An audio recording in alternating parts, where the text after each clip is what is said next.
10 years ago, I was being encouraged to hang out with and learn from and read his book and talk about conservatism, and to this figure that we see now. Can you tell us a little bit about him? It's very hard. I struggle a lot with how to talk about JD Vance because more so than most politicians, he demands a form of psychoanalysis. JD Vance, his fundamental characteristic is a kind of instability in his own personality. Not just in his ideas, though there is that too, but in the way he acts in the world. I reread Hillbilly Elegy during the election. It was one of the eeriest reading experiences I've ever had. Because throughout that book, JD Vance is predicting, in the form of condemning, the person he is about to become.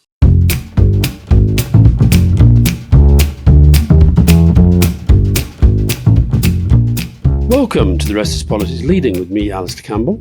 And me, Rory Stewart. And a real treat today because we have with us Ezra Klein. And Ezra Klein is, I suppose, to some extent, people might compare what Ezra does at a sort of bigger, grander American scale to The Rest is Politics. He is the core of, well, I mean, I'm going to praise Ezra. Don't take this as us sort of blowing our own trumpet, by the way, that I've set this up. Ezra is... but anyway, Ezra is the most articulate, thoughtful analyst of American politics, certainly from the progressive side. But he's very much a product of the new media culture. I mean, he's worked with these great institutions like the Washington Post and the New York Times, but he was also right at the very beginning of blogging, at the setting up of new forms of media. He's been an incredibly successful podcaster, and he's been very, very smart about identifying people who are up and coming. So a lot of the great stars of the Democratic Party, he found them before they were big news so that we go back and listen to them. And he's now got right in the heart of the debate, which we're going to get into, about what on earth is going on in America. He's done an enormous amount of polarization. He's got a new book now out called Abundance, which is looking at the question of basically why policy screws up and why we're not delivering for people. But I'm going to hand over to Alastair for the opening question. And Ezra, thank you so much. I know you a very little bit, but it's great to have you on the show. Thank you. I'm thrilled to be here, and I'm learning so much from the structure of that introduction. I'm from now on going to introduce people by saying, you're a lot like me, and then compliment them a bunch. That was just a graceful beyond measure. I'm learning a lot from the Brits. I know this is going to be absolutely lucky to you, but with your facial hair, you now look like somebody called Ruud van Nistelrooy, who is a very famous footballer, real football, as opposed to your ridiculous version. My father's Brazilian. I agree with you on what football is. Okay, good man. Of course your dad's Brazilian, yeah. So but do you know Ruud van Nistelrooy? You don't, do you? He was a great player. No, and I can't say when I'm walking down the street, people are like, you really look like, what was his name? Ruud van Nistelrooy. He used to play for Manchester United. He's now the manager of Leicester, who've just been relegated. So he's not doing as well as your podcast, put it that way. I want to start on journalism. I read an interview the other day with your New York Times publisher, who said that he felt that the paper and the media more generally was under more political pressure than they've ever been. And I just wondered what it's like for you trying to explain to people. Rory and I tried to explain what's going on in the United States, but you're an American. You're right in the middle of it. And are you as scared as a lot of people seem to be about where this could all head? And what is the role of journalism right now? I think you would have to be historically illiterate not to be scared about where this can all head.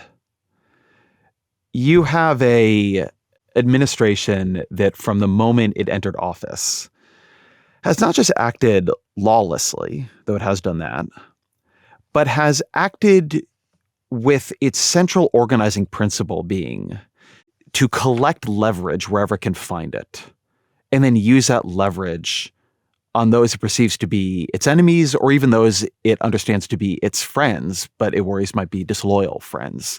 And so you have versions of that that are more bureaucratically familiar in a way that tariffs, in Donald Trump's view, are a form of leverage. I've talked to people in the administration who say, what he understood is that America had all this surplus leverage simply sitting around, and now it's going to use it. And it's going to make everybody come and bend the knee and give him concessions. We'll see if he even accepts them, but that's a version of leverage.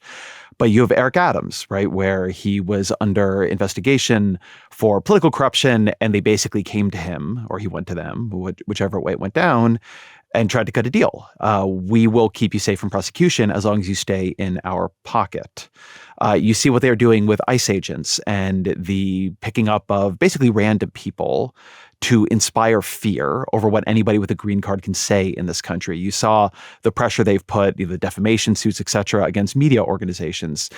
And you see that they have done a lot to put loyalists who have no future in politics except for Donald Trump's favor in charge of the military and security sides of the American state.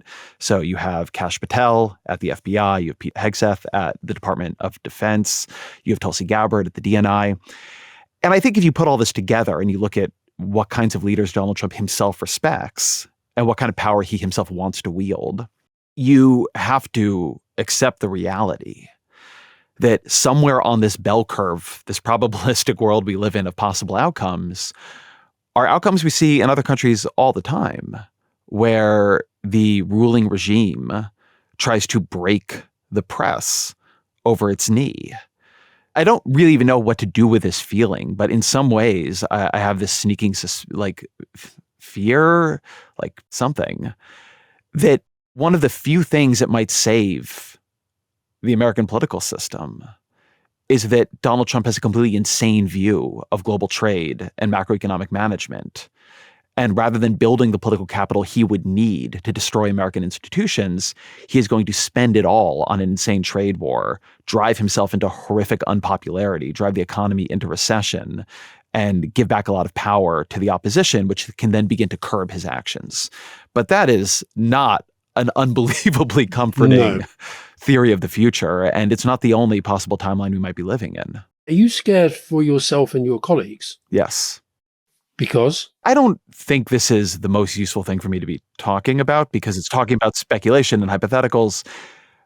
But look, in every autocratic regime around the world, you have, and by the way, in the American past and in the American recent past, you have high levels of wiretapping, of surveillance, of spying, including on whoever gets perceived as a domestic enemy. Like the moment that Kash Patel was named to FBI, it became much more realistic to me as a plausible world.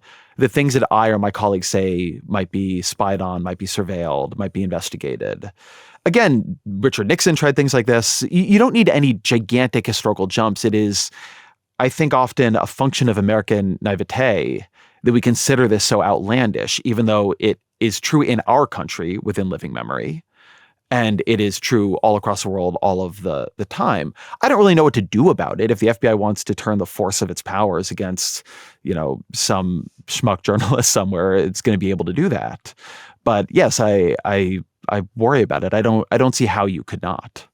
So let's just complete this. So part of the problem, without overly flattering you, is you're not just some schmuck journalist nowhere. You are a very, very influential voice, which millions of people listen to, consistently producing a reasonable critique. I mean, I think that is quite threatening. I mean, my sense when I get into these I got into a temporary spat with JD Vance, is that one of the things that's particularly threatening to them is attacks from people who sound more reasonable, more center ground. And of course, quite a lot of what you say has been critical of the Democratic Party, acknowledging problems in American society.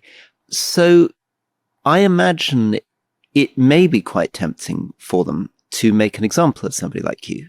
I know you do it in different ways. They could do it by kind of trying to discredit you, shame you, expose you in some other way. And I guess my other anxiety is that the way America's going, you may find that you're not getting the sympathy that one would expect. I mean, one imagines a world in which, a prominent commentator like you gets attacked and, the liberal world's outraged and everybody jumps to your defense. But presumably there are people in the MAGA crowd who would just kind of revel in it. I mean, they wouldn't particularly feel much sympathy for you if your life was torn to pieces. Well, let's not give anybody any ideas here, Rory. Look, I both think all this is worth worrying about. and I want to be realistic at the moment. The people they're coming after are powerless so far. And I don't want to say I am unconcerned, and I've tried to harden my own communications and other things like that. I mean, they are throwing green card holders into ICE prisons. They're deporting, in certain cases, random people to foreign jails. So even though if you ask me directly, I have these concerns, but I think it would be a little outside of the moment to focus on like hypothetical dangers to me, as opposed to like they are really trying to create a climate of fear. And the thing that works best for creating a climate of fear at the beginning is somewhat random attacks on the powerless. So you never really know where it will strike. And that is what I see them doing. The thing that connects what Doge has done is not an obsession with saving money, but a desire to, as Rasvat put it, traumatize the federal bureaucracy to show that nothing in it is safe. No one in it is safe.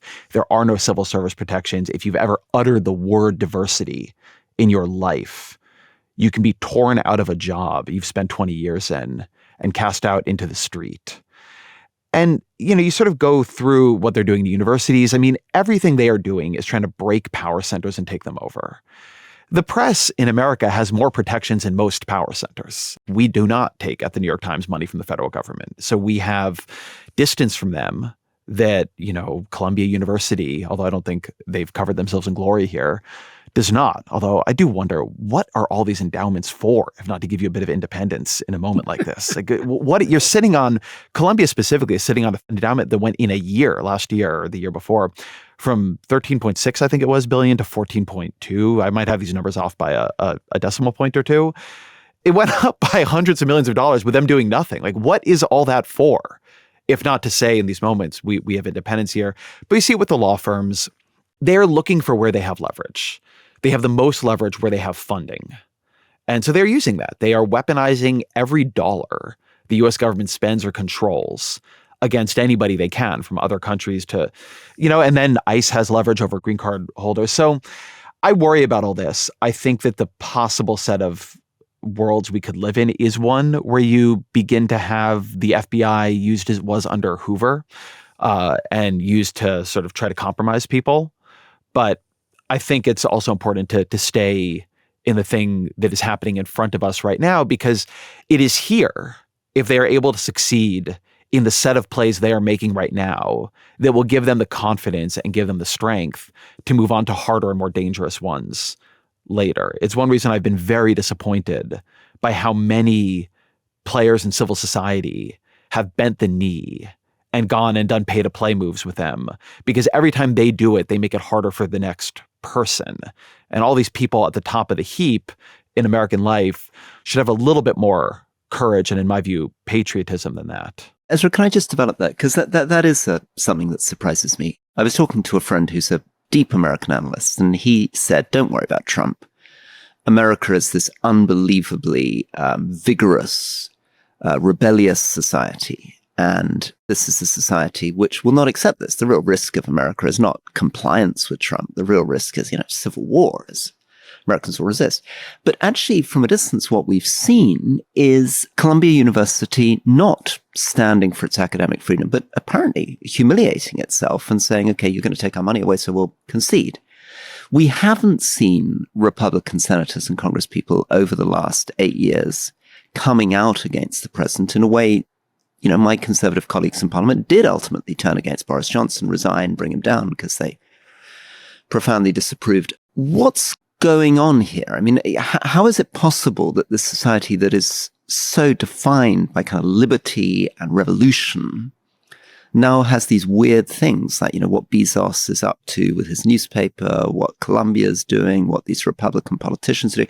Where's the sense of shame? We live in a time in which shamelessness is highly rewarded.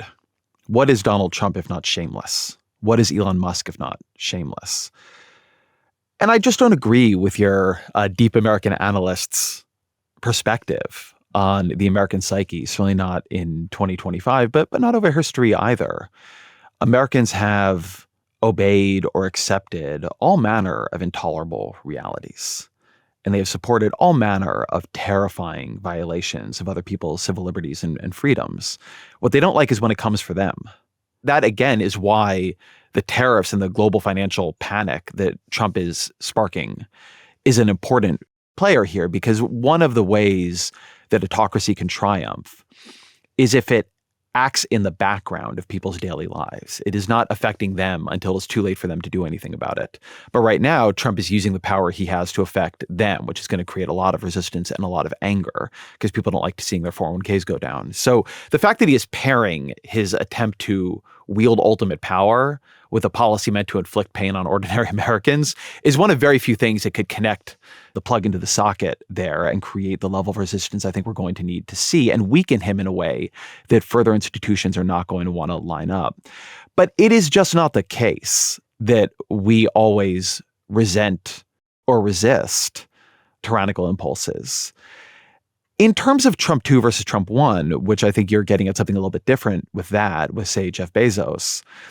I mean, Jeff Bezos is a guy who, owning the Washington Post, I believe personally greenlit Democracy Dies in Darkness and made a big part of his own public persona that he was part of civil society resistance to a kind of intolerable executive.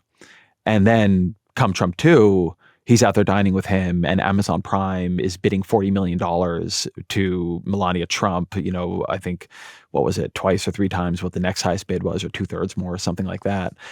In a thing that's functionally a payoff to her. Nobody really thinks her two documentaries are worth that much money. And I think a lot of people, after Trump won the second time, said, you know, we went too far the first time. This is where the spirit of the age is. This is where America is right now. You know, I have a duty to my shareholders, or I have other interests that matter to me. I want, you know, you're Jeff Bezos. I want contracts to get to space through Blue Origin. And they decided to pay to play. And again, there's nothing more normal in a way than that decision. That is how most systems work. They are pay to play. They are transactional. Trump is also a kind of genius of transaction and leverage. There's a lot he does not understand about the world, but he does understand this. People can be broken. People have other things they want more than they want to resist you. He understood about the Republican Party. He put enough of them in danger of losing primaries that the ones who fought him revealed themselves, were eventually ejected from the party. And now all that is left is functionally loyalists, or those who are willing to pretend to be loyalists when it matters. And then he's running this play throughout American society. We will see how far it goes. I mean, there are real places of resistance here. There are places of civic strength.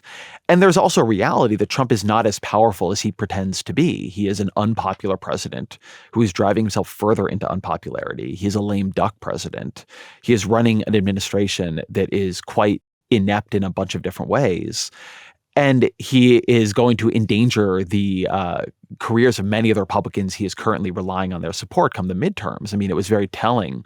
They had to withdraw their offer to Elise Stefanik to make her the UN ambassador because they were worried they were going to lose her seat in the House, which is a highly Republican seat they should have been in no danger of losing. So I'm not saying that this, you know, what gets called an autocratic attempt is going to completely break through and work. But Trump's sense, which he has deployed in his business career and then in politics for some time, that people will bend and they will break if the cost is too high for them to do otherwise, is something he has deployed with a real stunning level of success in this term. What that all amounts to, we're going to see, but I think it should be looked at in its fullness and understood as genuinely dangerous. I've said from the beginning of this administration, this is not a change in administration. It is not a change, or what it is attempting to be is not a change in president. It is a change in the structure of regime, a change in the rules of American life and politics. It is much more totalizing than the movement from, you know, George W. Bush to Barack Obama, or the movement from Barack Obama to Mitt Romney would have been.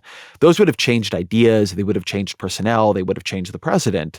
But the fundamental regime of American life would have stayed the same. The explicit, often self-described effort among all of the MAGA people, from JD Vance to Donald Trump to their sort of in-house philosophers, has always been to change the regime, to destroy what they call the cathedral, right? They are completely upfront about trying to reconstruct the way American governance works. and the norms and rules on which it rolls forward. That's what we're watching. Ezra, 25 years ago, you wrote a piece, Why We're Polarized. And you kind of trace that as far back to the Civil War and the sense that politics didn't really address the underlying issues and that minorities were mistreated. And then the Civil Rights Act sort of split the parties in a way that they're still split. When you say why we're polarized, are we polarized because we, the people, chose to be polarized, or were we the objects of polarization? Was polarization something that has been done to us? And was that a political strategy, the consequences of which we're now seeing? It's always both. So I published Why We're Polarized in 2020, a couple months before the pandemic. And as you say, I'm telling in part there a historical story about how the ideologically mixed parties that dominated in American life for much of, say, the 20th century, where you had conservative Democrats and liberal Republicans, gave way to a highly unified set of parties, right? Where there are no, highly conservative Democrats or no very liberal Republicans.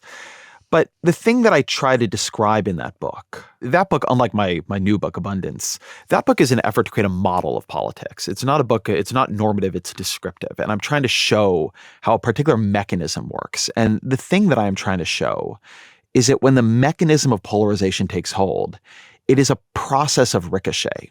It is a self-sustaining feedback loop where, yes, like say, it's an elite strategy. You have different players running in a primary. Some are running with more polarizing messages, that do more to break the country into two halves, some with less. And the more polarizing candidate wins.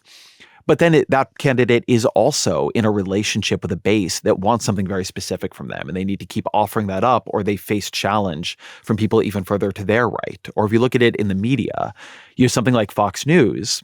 And there are moments when Fox News actually tries to moderate over the past 10 or 15 years. In the first debate in 2016, they sort of very famously, Megyn Kelly and Bret Baier and Chris Wallace, they're trying to take Trump out. They're trying to confront him with all the ways he's been a bad Republican, a bad conservative. He said terrible things about women.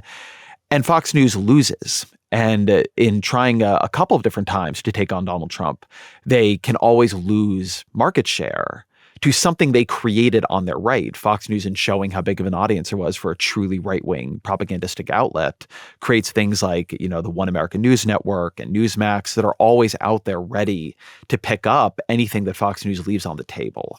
And so maybe that was a strategy from Fox News, but eventually creates an audience that has control of Fox News itself. Because if Fox News begins to move, it won't keep its audience. So this is this sort of complicated set of relationships you begin to build in polarization. Once you create the incentives for a market of polarization, it's very hard to know where that stops. Now, one thing that's quite different from 2020 to 2025 is that I would have said during the writing of much of that book that much more of the polarization was ideological, that, we used to debate taxes in this country and Obamacare was the central threat to human freedom. And the polarization has moved from being as policy-oriented or ideological as it once was, to being really about the structure and nature of the system itself, the legitimacy of the institutions, of the elections. We've moved from highly ideological polarization to what gets called system-level polarization. We are polarized over the legitimacy of the American political system itself. And there's a party that has now attracted a lot of different factions of American life that are deeply anti-institutional. So why does RFK Jr. and his followers fit in Donald Trump's Republican Party? It's not because RFK Jr., who was a Democrat until like 20 minutes ago, it's not because he believed all the things Donald Trump believed. He was running as a Democrat in 2023. It's because RFK Jr., like Donald Trump, is fundamentally opposed to this system. Now, he was opposed to it from a sort of left-wing populist perspective. But what Trump's coalition is a coalition of people who have come to doubt or have accepted a high level of doubt in the system and in its legitimacy. That has also created in the Democratic Party, I think, too much of a pro-system response, where under Joe Biden and under Kamala Harris, Democrats became, I don't want to say unthinking, but much too complacent defenders of the entire political system. And the sort of appeal in American politics they were making for a lot of the 2024 election was, you can't elect these guys, they don't believe in American democracy. You can't elect them, they don't believe in science. And that sort of turned the Democrats into this party of the institutional status quo, which is not a winning hand to play in politics. This goes to the heart, in a way, of what the Democrats should do now. The first thing they need to do is to try to work out what they should have done, where their strategy went wrong, what they could have done, either to resist this polarization so that the center could hold, or to exploit it in a way that benefited them rather than the right. So two questions, really. What do you think they should have done that they didn't? And I guess more importantly, what do you think they should do now to get themselves back in the game? I mean, the first thing they shouldn't have done that they did was let Joe Biden run for re-election at 81 or 82. That was, of everything, the central mistake, because he was no longer a strong enough political communicator and figure to structure an appeal. I think Joe Biden at 65 would have won re-election. He was a talented communicator. He would have, I think, been in many ways a very strong party leader. But they allowed that to happen. And then by the time he was pressured out of the race and it moved to Kamala Harris, there wasn't time for a primary to see who was the right candidate for this moment. There were a lot of mistakes made there. I'm probably not exactly where you are on this, although you're a political professional and I'm not, that the most important thing for them is to look back at 2024 and figure out what went wrong, because I don't think you win the next election by refighting the last one. You know, Republicans in 2012 have this big post-election autopsy. It basically counsels doing the opposite of what then Donald Trump does, and Donald Trump wins and kind of sets off a new era in American politics. After 2004, Democrats think they need to moderate and win back the heartland. They end up going for Barack Hussein Obama, who sets off a new era in American politics. So I think you often have to figure out what the next moment is. But I do think within that, what Democrats need to accept is that the way the country has polarized has not been good for them. They are losing the working class. They're losing the kinds of voters they believe, not just politically they need to represent, but spiritually they need to represent. And what they need to do is accept that the Obama coalition is over. And they need to restructure American politics. They need to have a candidate and an appeal as a party that is not saying, vote for us and we'll do for you what we did before. They need to decide what it is they don't like about themselves, in the way that Donald Trump was highly critical of what the Republican Party became under George W. Bush, and then push forward into something that scrambles the chessboard of American politics. Now, I obviously, in abundance, have my set of ideas for what that should be.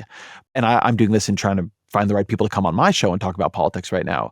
It is very, very important to be sensing into the next moment, not just refighting the last moment, because Donald Trump will change the last moment. The world of 2024, where Democrats lost an election very heavily on the cost of living because people trusted Donald Trump to lower the prices of everyday goods, is not going to be the world of 2028 after 4 years of Donald Trump's tariffs, economic uncertainty, and God knows what's going to happen in foreign policy and civil liberties.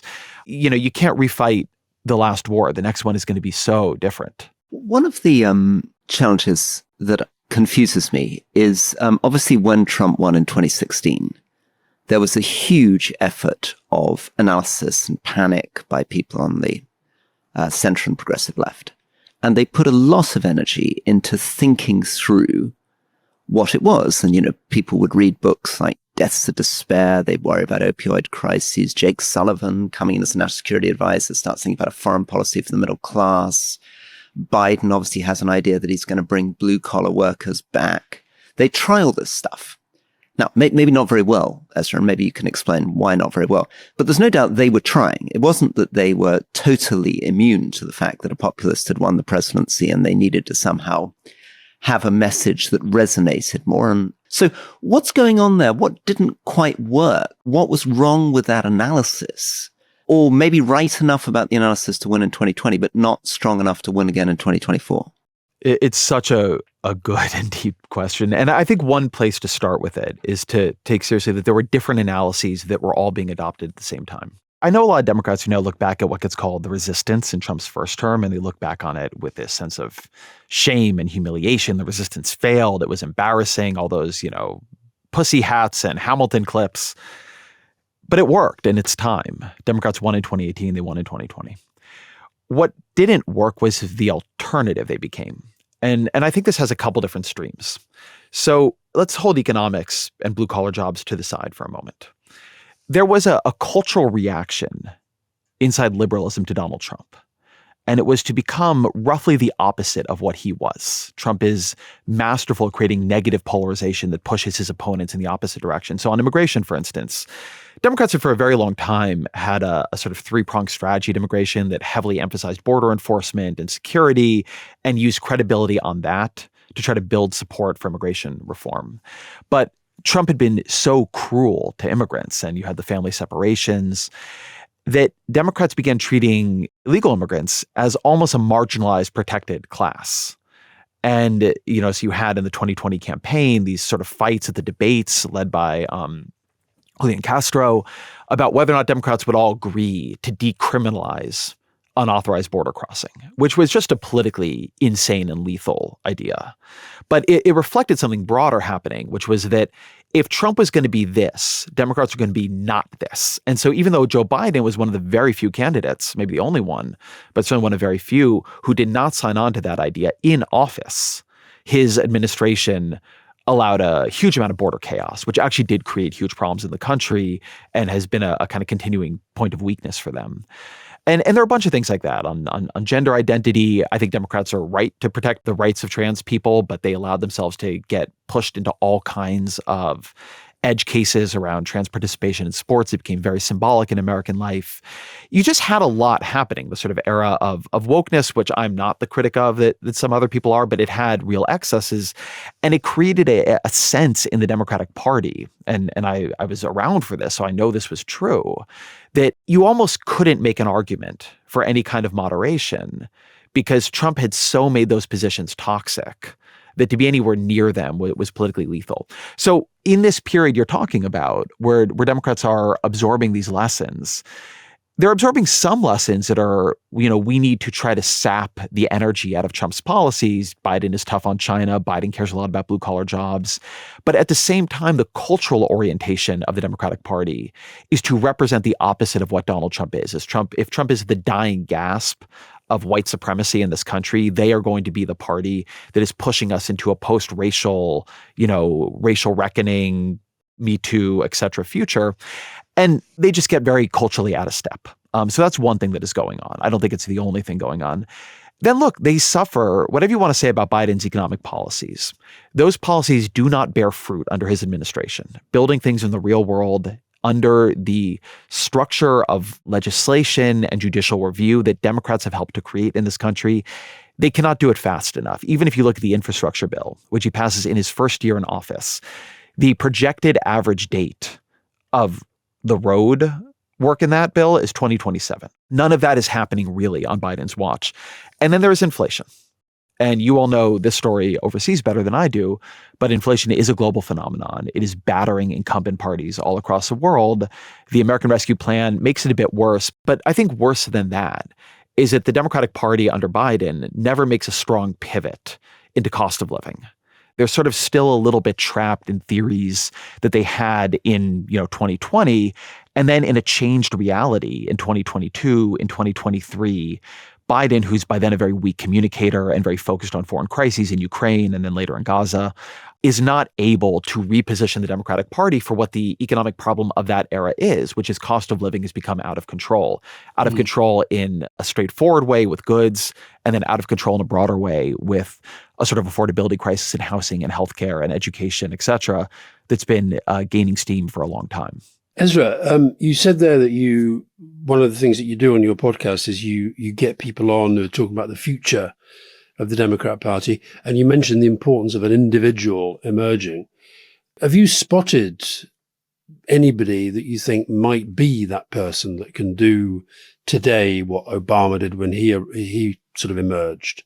I don't think it's clear yet. There's no, for me, this is the person.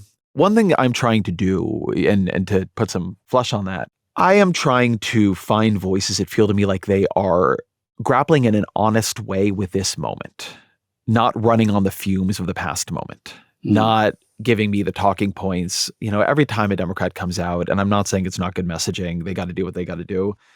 But every time I hear them go, in front of the cameras and they just say like, the real problem is Donald Trump is not focused on the price of eggs. I get it.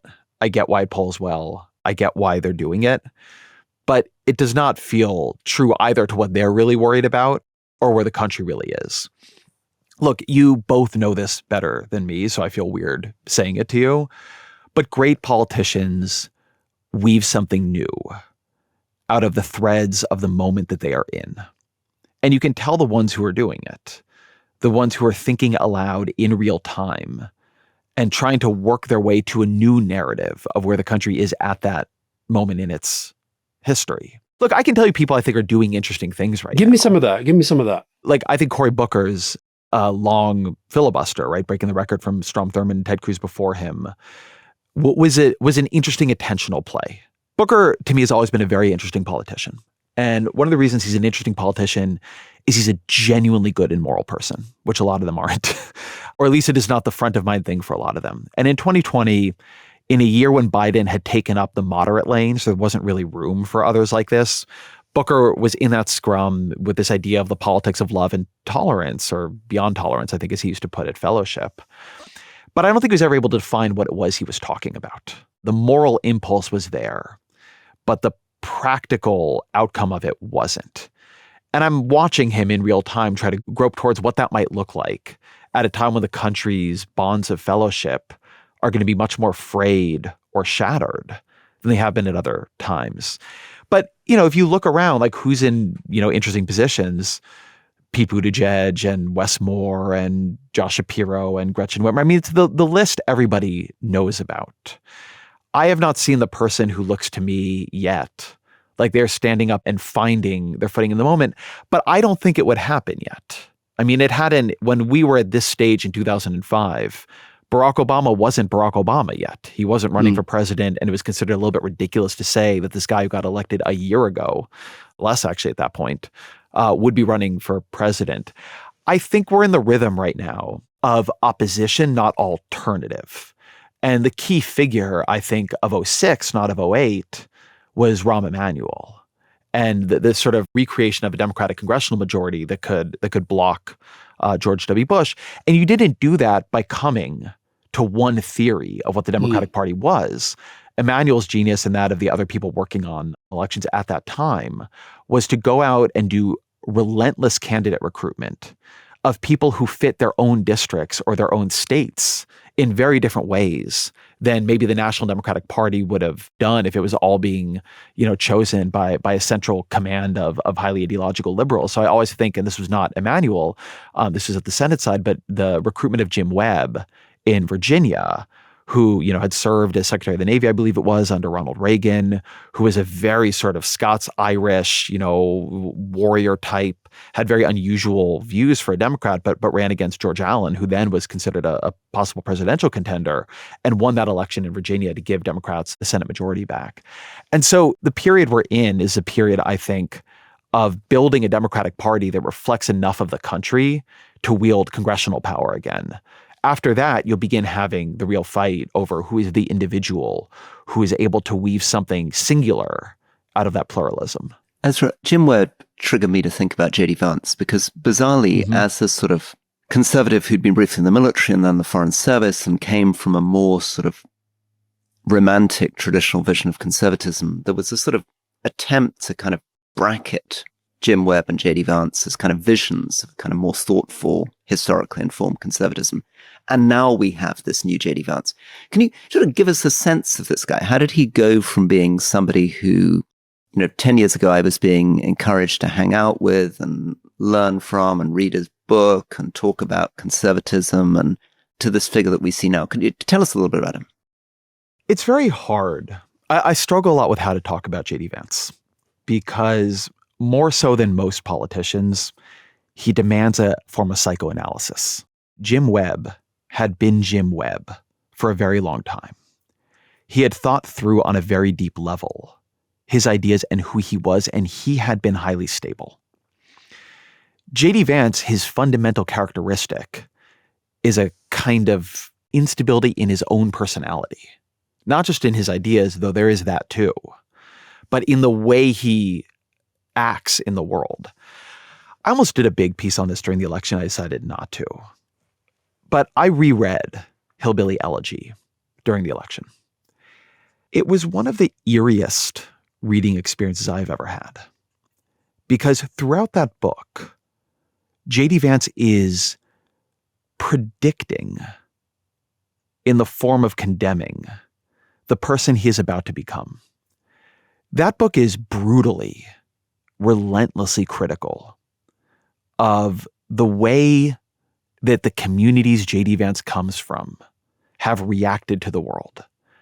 Their tendency to blame everyone else, their anger at foreigners, the sort of cruelty they will engage in when they feel under threat.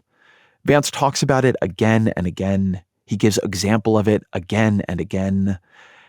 And if you read it, he just becomes this exact person. The book now reads much more as Vance, in a moment of struggle with his own lineage.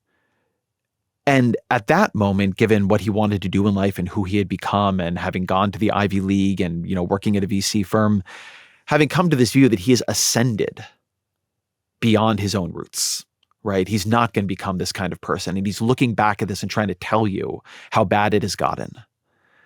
And then he does become this person. And it's hard to know what to make of that. I mean, I take him at his word. I believe insincerity is an overused explanation for people's political actions. Most people are very good at convincing themselves of whatever it is they now need to become. And I think JD Vance is in particular very good at this. But Vance, what is so striking about him, I mean, so many in the Republican Party have undergone personality transplants as they have aligned themselves to Donald Trump.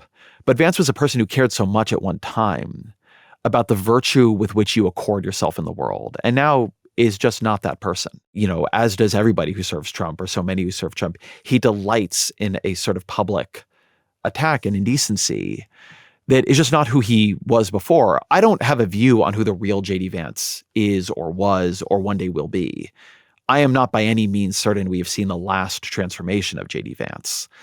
But it is truly eerie to read his book. And it is now full for me of these highlights. I'll just tell you one thing I found very creepy when reading it. Of all countries, there is actually a mention of Haiti in the book.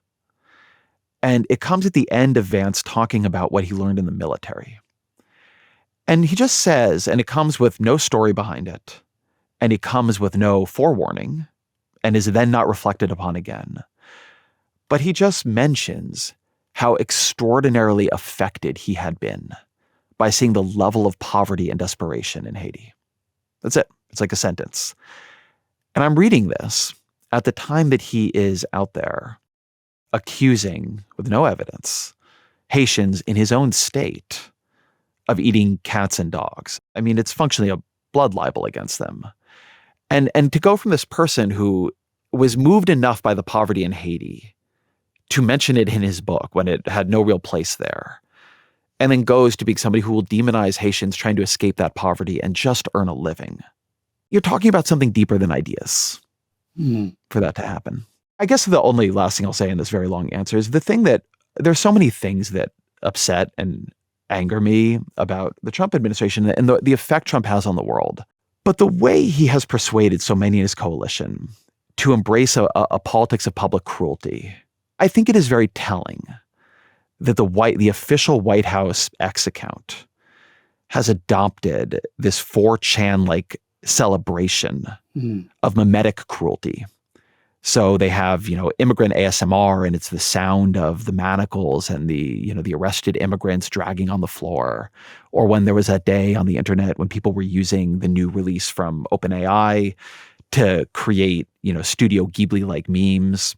And they have one of an immigrant woman weeping as she's being deported, as ICE agents stand looking sternly at them, and they've memified it into a cartoon.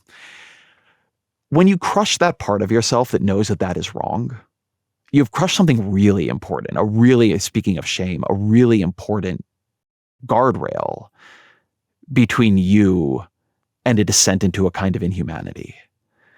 And I think the really dangerous thing about MAGA under Donald Trump is it's not just a movement of ideas about tariffs and immigration, but it is a movement about the political virtues of cruelty and the need to signal that as a kind of important reclamation of strength and nationalism in politics. Well, this is what one of our previous interviewees, Tim Snyder, called it pseudo-populism. And this was when it was in the planning, but I think it's what we're now seeing. Can I ask you, Ezra, did you ever think about going into politics yourself? I am in politics myself. Well, you know what I mean. You know what I mean. I do know what you mean. You fought in the Gary Hart campaign. You fought for Howard Dean when he was a big thing for a while. But have you ever thought that maybe, okay, writing about it, talking about it is interesting. It has a role, but maybe I should get my head right above the parapet. I mean, I don't feel like I keep my head below it. Being retweeted by Elon Musk all week this week. If you're asking, have I thought about running for office? Yeah. I think it's very important to know where you are well suited to be. And I think that I do hopefully a pretty good job in my job as a journalist and somebody working with ideas and interviewing. And I don't think for a million different reasons I am cut out to be a politician or that I would be better at that. I think there are a lot of people who have that set of talents, and hopefully my set of talents and hopefully what, Abundance is doing as a book right now is creating one of the threads that somebody who's talented at that set of things will weave into a tapestry that creates a better era in American politics than what we've come from. But no, I don't think anybody needs me running for office. You keep using this weave word, which of course is one of Trump's favorite words. He talks about his weave and what have you. You talked there about JD Vance changing. We'll probably get another version of JD Vance. Do you think Trump fundamentally has always been the same person? Yes. And one of the dangerous things about him is that he's not a person who changes his mind in relationship to new evidence. So there are all these people in the administration or in the broader MAGA movement who are right now trying to give you these, I call it theory washing, these highly intellectualized accounts of what Donald Trump is doing on trade. And the problem is that all the accounts that they're giving conflict because there is not any particular theory that the trade policies that Donald Trump has willed into being aligns to. But Donald Trump has had his theories on trade since before China was a major trade competitor of the US. He has had these exact same views on trade since it was all about Japan. And this view that any country where, we are on the wrong side, quote unquote, of a trade balance with them is ripping us off. He's a person of, in a way, highly stable intuitions who applies them relentlessly to any situation he might be in, be those intuitions about how to break other people and how to corrupt them and how to transact with them, to his intuitions about trade and in a way, immigration. And so he's been selling the same song for a very, very long time. And now he simply has enough power to apply it. Ezra, you've been very generous with your time, and we're now coming to the end. So it's my final question. And I'd like to, encourage people listening to the podcast to read Abundance, which is a wonderful and interesting book. And maybe we'll have a little chance to touch on that at the end. But I was struck by the fact that the last time I glimpsed you briefly was in a coffee shop in California. And at that moment, I saw you as being very much located in the world of tech and Silicon Valley. And there you were in this very new form of media, surrounded by all these figures. And of course, a lot of these figures, Andreessen, Elon Musk, etc., are becoming more and more prominent. So I just wonder whether you can help us understand why kind of business, and in particular high-tech business, has become so central, why these people have become, A, great heroes for bits of the American public, and B, how they've migrated to a position of endorsing Trump. As you say, I grew up in California. I then lived in DC for 13 years. And then I came back to California, where I wrote most of the book along with Derek Thompson from 2018 to 2023. So I am fairly plugged into the politics of Silicon Valley. And the thing that I think people underemphasize about what happened to the Silicon Valley CEO class and VC class was how radicalized they became against their own employees during this period. And this was in part their fault. They had created a bunch of tools like Slack that led to the capacity for employees to be talking to each other, pushing them, taking confrontations with them public onto Twitter. And there was a period from, call it 2018 to 2022 or something, where the employee bases took a lot of power from them. And at the same time, the broader country was turning against them. I mean, Mark Andreessen has said this very, very straightforwardly, that he feels that there had been a deal. You get rich and you support the right causes and you make some jobs and you then donate some money to philanthropy and then everybody thinks you're great. And during this period, as a lot of the things that these people are funding and creating are leading to a lot of harm, social media and so on, they also feel the media turning against them. They feel the institutions turning against them. They're supporting the Democratic Party, but the Democratic Party has put Lena Khan at the FTC, and she's against them and is investigating them and is pushing them. And their employees are demanding they be more woke and put tampons in the bathrooms. And at some point, they have a collective enough of this. And what they've been doing, and Musk has been their leader in it, is taking back power. Musk's takeover of Twitter, where he went in and he sliced through the staff. He treated it like a power center, destroyed the power center and took it over for himself, and showed he could run the thing with a fraction of its previous staff, and showed he could survive all of these talented engineers leaving, that actually they did not have him over a barrel. He had them over a barrel. That was the moment it changed. And Musk, who has been involved in forms of technology that most of them envy, most of them who work in the world of bits and social media platforms and advertising tech, envy Musk's hardcore industrialist accomplishments, right? He makes cars and spacecraft. They follow him. And so, Andreessen had been a Romney supporter. He's kind of a Republican. I don't think his movement on this is all that surprising. But Musk was, I think, very, very influential in this. But it's inseparable from how angry they all were in 2020 and how angry they all were by 2024. This feeling that they had been betrayed.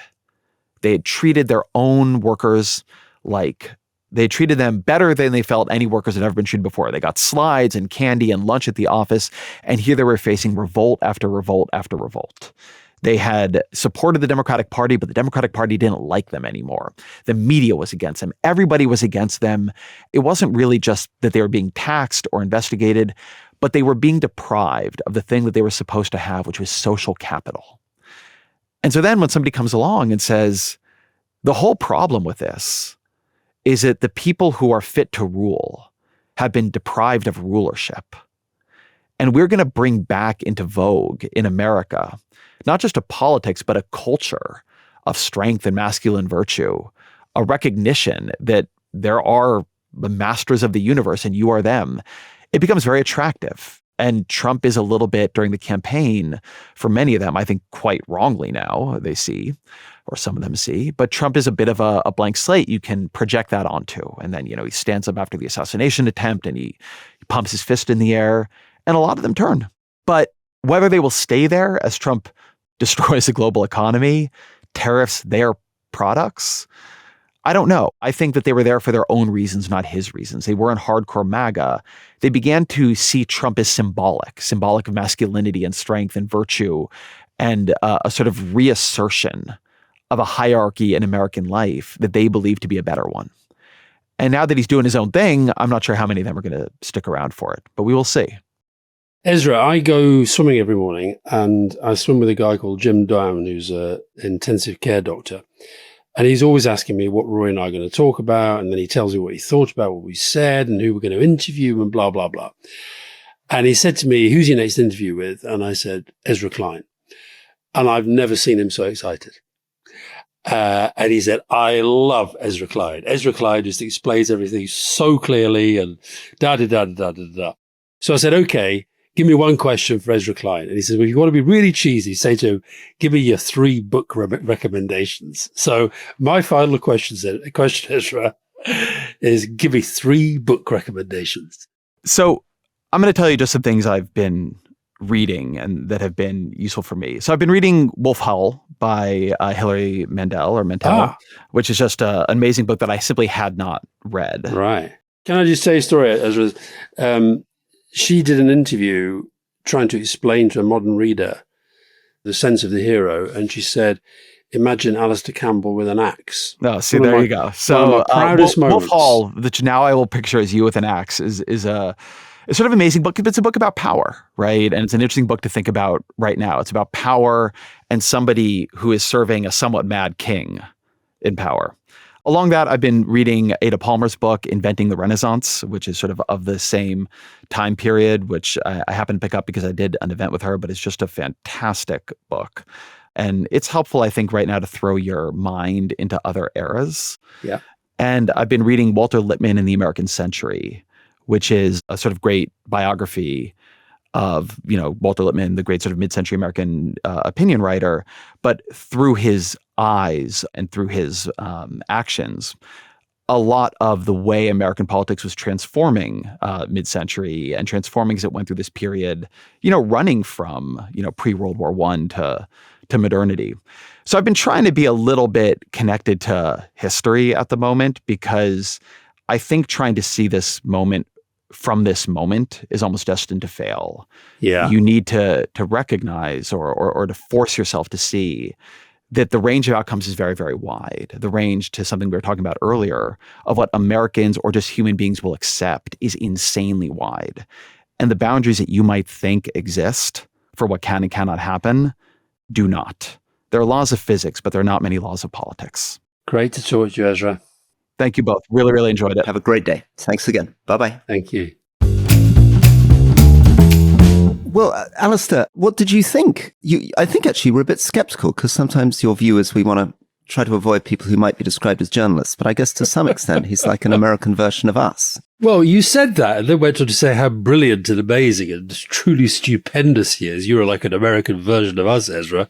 No, I do think there is merit in not having journalists on the podcast, because one of the roles of modern journalism now is just to sort of be a talking head.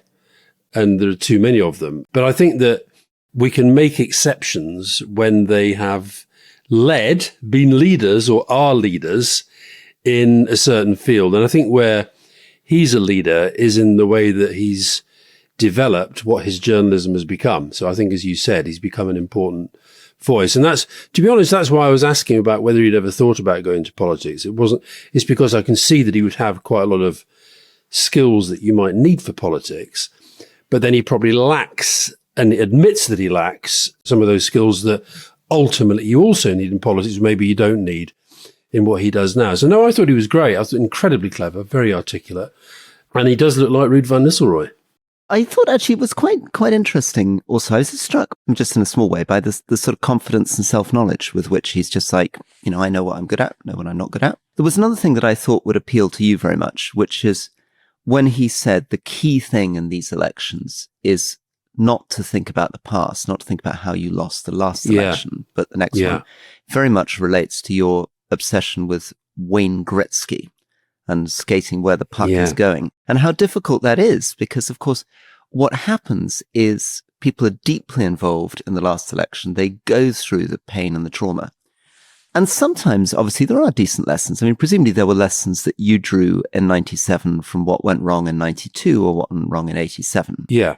But then there were other ways in which you had to sense that the world had changed, and you couldn't just undo the mistakes of 87 and 92. You needed to project something quite novel. Yeah.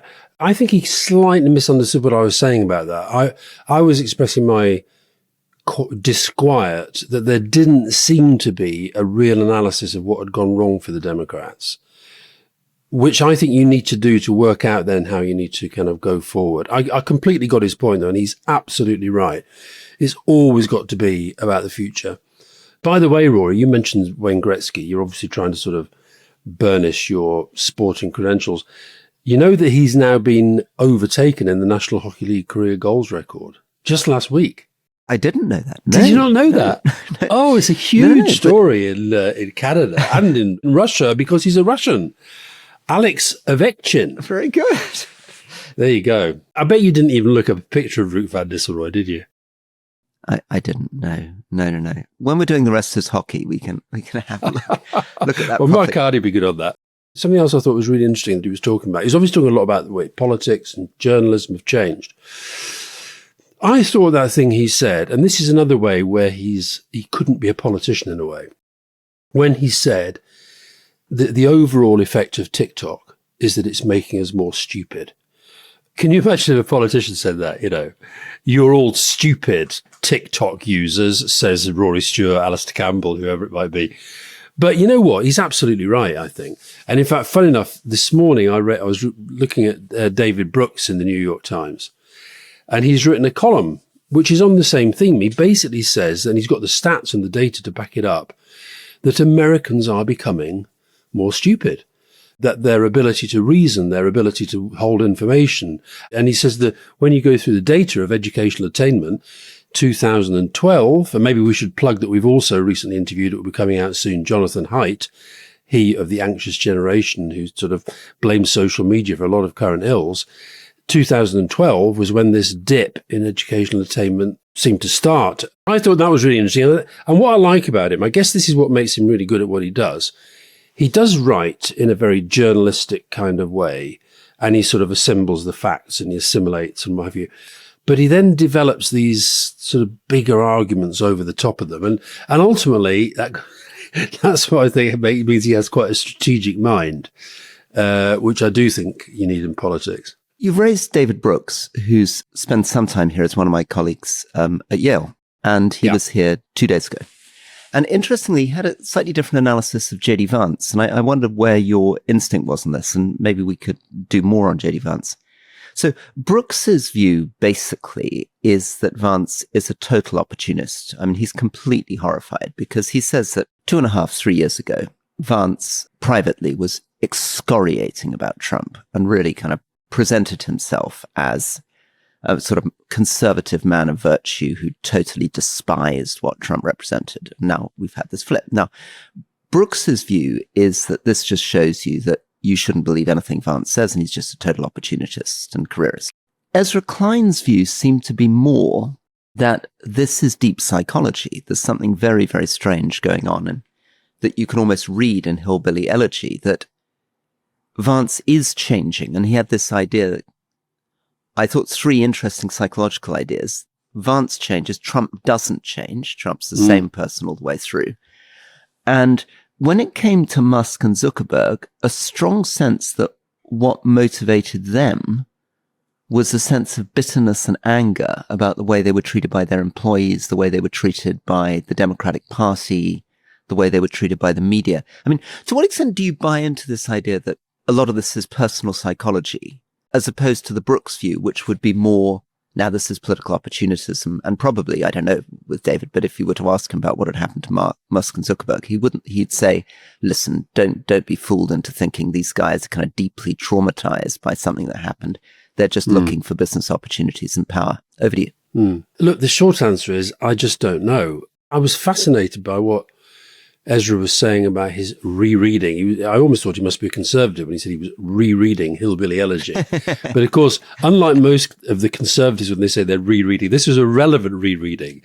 He was thinking, because I must admit, I've reread Hillbilly Elegy because when I read it, JD Vance was a coming thing. He wasn't the thing that he's become.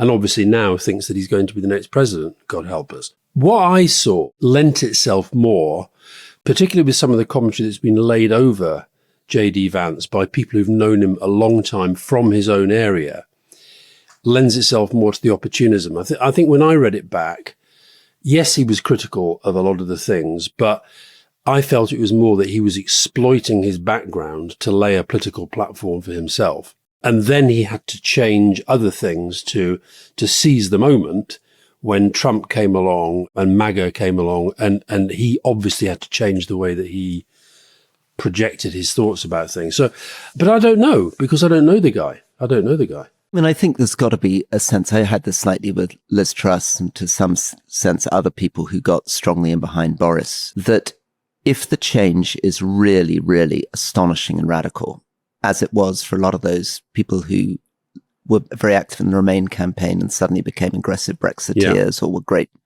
champions of Theresa May and suddenly became great champions of Boris Johnson. You can't quite believe that there's been a massive ideological shift in their soul. You just have to believe that basically what matters to them is promotion, and that the other stuff is done after the event. You know, when we did Q&A the other day, and we were talking about Birmingham, you asked me about John Prescott. Funny enough, I'd say John is somebody who fundamentally never changed in terms of his core values and beliefs and principles, but did change and did actually become more of a Labour Party moderniser, more of a Blairite, if you like, than he started out, because he genuinely thought about it.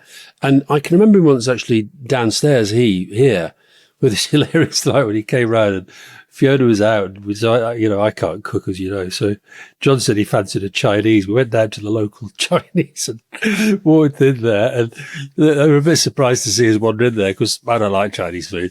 But John sort of ordering absolutely everything and then bringing it back here. Anyway, but I remember him saying that Tony had sort of persuaded him of the merits of what he was trying to do.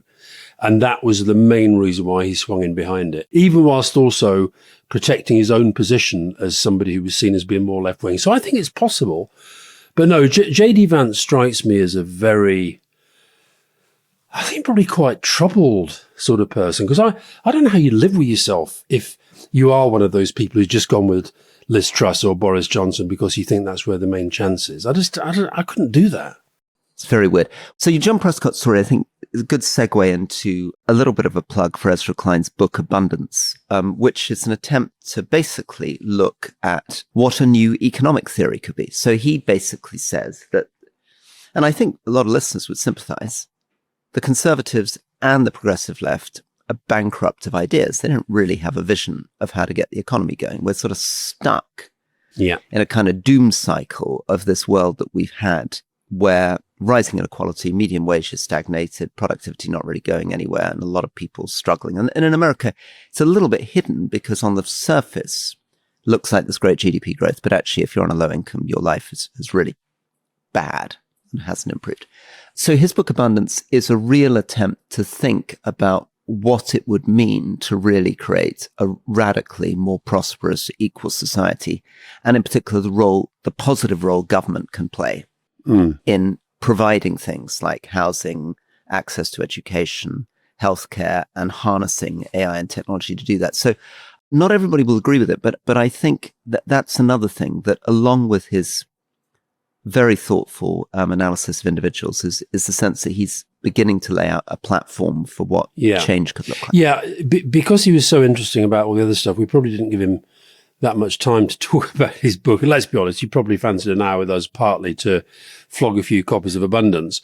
What I had written down actually from reading the book that I did want to talk to, but we just ran out of time, it relates to this idea about the difference between having political ideas and being a politician. So he had this quote, "What we can build is much more important than what we consume." Now, I completely agree with that. But how do you politically challenge and change the power of the consumer society in a place like the United States of America? I think that's very, very hard. That's a big political challenge. So it's easy to say what we can build is more important than what we consume. How does that then translate into policy? Quite difficult. I also thought it was really interesting. I think this is reflected in the way that he talks about politics a lot. When he talks about what's gone wrong in politics, he doesn't just blame the right. He's very, very critical of the way that the more liberal side of politics has gone as well. I think both sides of politics have got a lot to learn from that kind of approach. It's so easy, and you know this, especially in a tribal system.